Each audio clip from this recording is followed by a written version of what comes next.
अस्सलाम वालेकुम। रोज़नामा इस्लाम official YouTube channel में मैं हूं आमिर खाकवानी।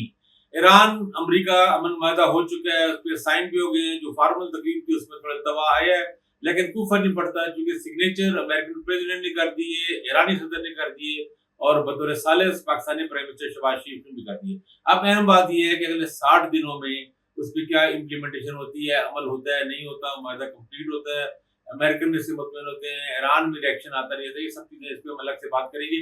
फिलहाल आज हम इस पे बात करते हैं कि इसमें हासिल क्या हुआ, हासिल रसूल क्या हुआ, इस पूरी जंग लड़ी अमेरिका को क्या हासिल हुआ। अमेरिका को सिर्फ एक ही चीज हासिल हुई कि वो जंग से निकल गया।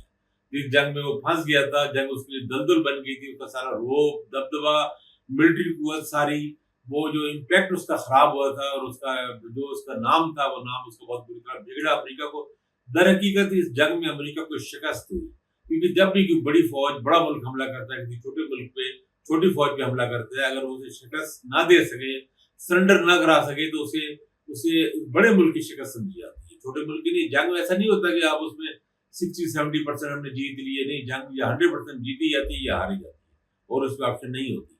आप उसमें विनर के तौर पे निकलते हैं या आप लूजर के तौर पे। ये इस तरह है ना, इस तरह दौड़ हो, आप रेस कर, या आपका जी आधा टाइम तो है ना, मैं मेरी बढ़तरी थी और एंड में मैं नहीं कर सका। भाई नहीं कर सके तो नहीं कर सके ना। अमेरिकन जिस एजेंडे के साथ आए थे, जो सवाल लेकर आए थे, जो उनके पास पॉइंट थे, जो उनका मकसद था, वो मकसद पूरा नहीं हुआ। ईरान में ना रजीम चेंज हुई, ना उसका मिसाइल प्रोग्राम उसका कमजोर या खत्म हो सका, और ना वो उसकी जो ईरानी प्रॉक्सीज है, ईरानी जो उनकी हामी ग्रुप है, उनको फंडिंग या सपोर्ट में कोई कमी हो सकी।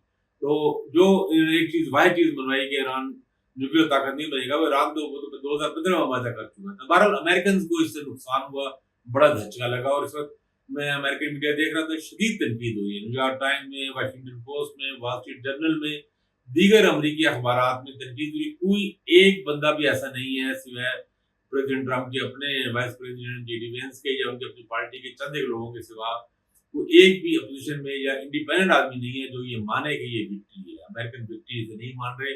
लोग से कह रहे हैं कि एग्जिट हुआ है, निकलने का रास्ता निकला है बस। और जो बदतरीन नजर आ रहा था, बहुत वर्स्ट नजर आ रहा था, उससे कुछ कम बुरा हुआ है, यानी कि उसे बुरा मान रहे हैं। ईरान के लिए चीजें हर लिहाज से बेहतर गई हैं। ऐसे लगता है जिस तरह किस्मत ने ईरान के रास्ते खोले। गहरे नुकसान तो हुआ है, सैयद अली खामनाई की शहादत हुई और बहुत सी और कैजुअलिटी जाने गई है, कीमती जाने गई है, इंफ्रास्ट्रक्चर का बहुत नुकसान हुआ है। लेकिन इस जंग से पहले का ईरान देखें और अब जो हालात बन रहे हैं वो देखें तो बहुत फर्क है। उस वक्त ईरान के पास बेपनाह पाबंदियां थी हर किस्म की। तेल वो चोरी छुपे बेचता था, सस्ता बहुत तेल बेचता था। अब उसे पाबंदियां खत्म हो जाएंगी बतदरीज, और आयल बेचने वाली तो पूरी तरह खत्म हो जाएंगी। तो अपना वो आयल बेच सकेगा और मुनासिब रेट भी बेच सकेगा। बल्कि पाकिस्तान ईरान गैस प्रोजेक्ट की भी बहुत चांसेस है कि दोबारा से वो रिस्टोर हो जाए। ईरान गैस बेच सकेगा, ईरान के लिए चीजें आसानी हो जाएगी, उसके पैसे उससे मिलना शुरू हो जाएंगे। और अगर ईरानियों ने अकलमंदी से काम लिया और इस मद्दे पे अमल किया और अगले 60 दिनों में इसको, खासकर यूरेनियम वाले मामले को अच्छे तरीके से अगर वो हल कर पाए, तो 300 अरब डॉलर का उनके लिए एक्सपोर्ट फंड बनाएंगे। 300 अरब डॉलर का, आप अंदाजा करें, पाकिस्तान के सारे कर्जे को 150 अरब डॉलर करीब है। इतनी बड़ी रकम तो ईरान के वारे न्यारे हो जाएंगे। लेकिन ज़ाहिर है ऐसे नहीं होगा, अमेरिकन ऐसे नहीं देंगे। और उसमें अमेरिकी कंपनियों को भी चाहिए। ये भी दिलचस्प बात है कि ईरान में अमेरिकी कंपनियां आके इन्वेस्टमेंट करें और रिहेबिलिटेशन करें। लेकिन बहरहाल ये चीज लग रहा है कि होने जा रही है एनर्जी सेक्टर में। इसमें काफी कुछ है, पीछे पूरी डील है मेरे पास, उसकी डिटेल भी मौजूद है। लेकिन वो फिर एक वीडियो अलग से बनाऊंगा इस पे कि ये हो गया। इसमें काफी कुछ पीछे प्रॉक्सीज भी और पीछे काफी सारे खेल भी खेले जाते हैं, उस पर भी हम भी बाद में बात करेंगे। लेकिन बहरहाल ईरान ने अपनी बहादुरी, जरूरत और अपने अच्छे प्लान के साथ उन्होंने अपना कामयाब किया। बाद लोगों का ख्याल है कि पासदारान कमजोर होंगे, मेरा नहीं ख्याल। मेरा ख्याल ये है कि पासदारान ने इनकलाब ज्यादा ताकतवर हुए, उन्होंने अपने आप को प्रूव किया, अपनी वर्थ साबित की है। लेकिन जंग जीत के जो एक फौज होती है या एक दफाई जो तंजीम है उनकी सरकारी, पासदारान इनकलाब, वो उसका सारा काम होता है कि उसने दफा करना है, मुल्क की हिफाजत करनी है, इनकलाब की हिफाजत करनी है। उसमें तो कामयाब रहे हैं। तो उससे ताकतवर ही होंगे, कमजोर तो नहीं होंगे, वो रुकू हुए हैं बेसिकली। तो ईरान का मिलिट्री और ईरान के जो उससे मुतल्लिका सारे लोग हैं वो इसमें कामयाब हुए हैं। अमेरिका जैसे सुपर पावर का मुकाबला करना आसान नहीं है।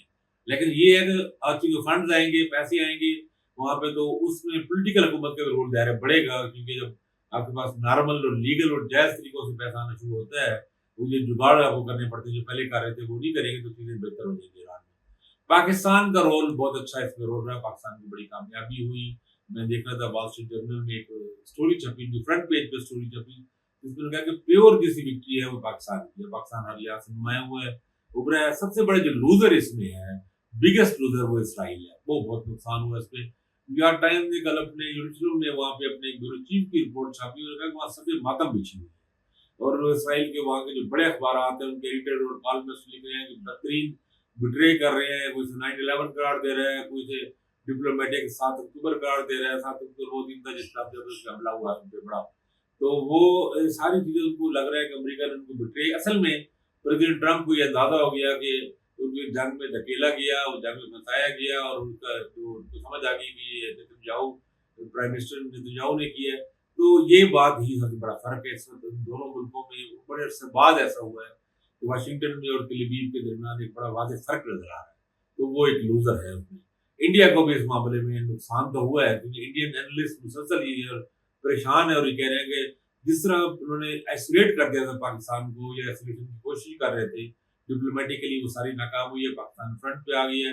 इंडिया को ये बड़ा रिलीफ तो मिला है कि आप चूंकि रास्ते खुल जाने थे, उनके बाद आयल सप्लाई शुरू हो जाएगी, उनको आयल के, और वो सस्ता, और जो उनके आयल गैस के जो मसाइल हैं वो तो हल हो जाएंगे। और दूसरी बात, इंडियन अब ये देख रहे हैं कि ये बादशाह बाहर में हम दोबारा से जा सकेंगे, दोबारा से इन्वेस्टमेंट सारे काम कर सकेंगे, ये सब चीजें अपनी जगह।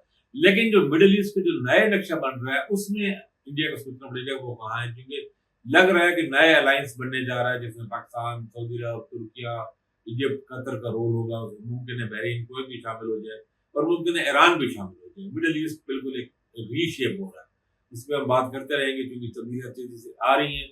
लेकिन इस बारे में जो अमन की तो फतह हुई है, लेकिन जिन्होंने मुजाहिमत की है, डट के मुकाबला किया है, उनकी भी कामयाबी हुई है, और पाकिस्तान ने अपने दुरुस्त कार्ड खेले हैं। सही जगह पे पाकिस्तान ने साथ दिया है, सही जगह पे पाकिस्तान खड़ा था, ईरान को साथ सपोर्ट किया है, जंग को खत्म कराने की कोशिश की है, सऊदी अरब के ताल्लुक बरकरार रखा है, बल्कि बढ़ाया है, चीन से, अमेरिका से सबको बैलेंस किया है। तो ये बहुत अच्छा एक्ट पाकिस्तान के लिए भी है। तो इसमें हमारे लिए खैर की खबरें, अल्लाह ताला आगे सब ठीक हो और बेहतर हो। अपना ख्याल रखिएगा। अल्लाह हाफिज।